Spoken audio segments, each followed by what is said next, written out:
Karibu sana waziri.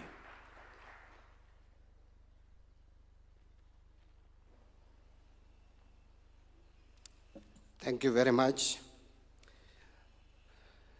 Your Excellency, I am glad to be standing here today to present what I can term as my report form on the assignment handed over to me, together with the Attorney General, by the Cabinet on 15th of December 2025, having approved the establishment of National Infrastructure Fund in Kenya, and also approved the commencement of the necessary legal framework required for establishment and operationalization of the fund.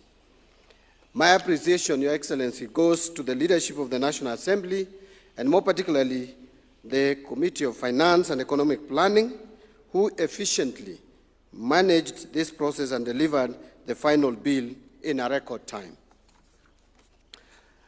Your Excellency, some of the proposals in the National Infrastructure Bill 2025 are informed by lessons learned and best practices from other countries that have experienced significant infrastructure development by transitioning from traditional debt-heavy public spending to blended investment-led financing models.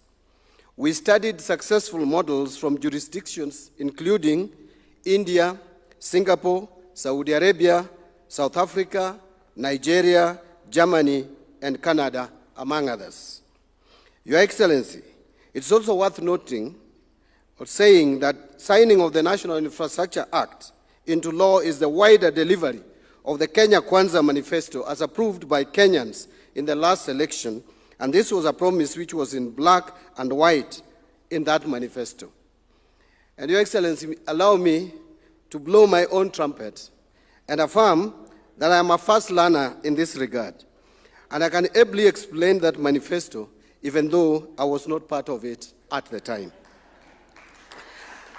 But Your Excellency, it is also worth noting that even as Azimio coalition, where I belonged then, and Azimio is not there anymore, but where I belonged then and sat in the Economic Council, we also had a similar arrangement where we had also proposed that we would set up a fund to deal with infrastructure development, even though we didn't call it a bank as your own manifesto did. So all Kenyans were in agreement that we were facing constrained fiscal space, yet we still needed a huge and massive investment in infrastructure. And therefore, we had to think outside the box and come up with the innovative ways of financing our infrastructure projects. Your Excellency, allow me to speak to the macroeconomic context informing this proposal.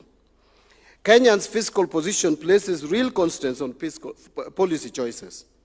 Public debt stands at approximately around 67% to date of GDP, while debt service obligations consume more than half of ordinary revenue. As a matter of fact, our projection for 26-27 is that 48.7% of our ordinary revenue will go into debt service costs. That is almost 50%. And there was a year we had already crossed the 50% mark. So, Your Excellency, it's evident that we don't have more space, especially in debts, and we don't have space also in our increased taxation. Hence, the necessity to come up with these innovative and creative ways of financing commercially viable infrastructure projects. At the same time, Kenya's tax to GDP ratio remains in the mid-teens, reflecting both economic structure and the social and political limits of taxation. Global financial conditions have also tightened, making borrowing more expensive and less predictable. Yet demands on government have not diminished. Infrastructure gaps remain a binding constraint to growth, while social sectors require sustained investments, like education. Your Excellency, it would interest Kenyans to know that we are spending close to 27% of our expenditure, total expenditure, in supporting education in this country. Yet, you still hear complaints that we are not supporting education enough. We are spending so much money in supporting health programs, including primary health care, which is funded 100% by the national government. Yet still, you still hear concerns that we should put or allocate more resources in healthcare. We are spending so much money in social interventions to our elderly, those who are vulnerable in different ways, and yet still you hear that we need to spend money on these social interventions. And therefore, Your Excellency, there is need to take out of our budget some of the commercially viable infrastructure projects. And this includes, and not limited to, the following. One is the airports and seaports. Two is our national highways, those which are commercially viable, and there are many, and we have identified them. Three, we also have energy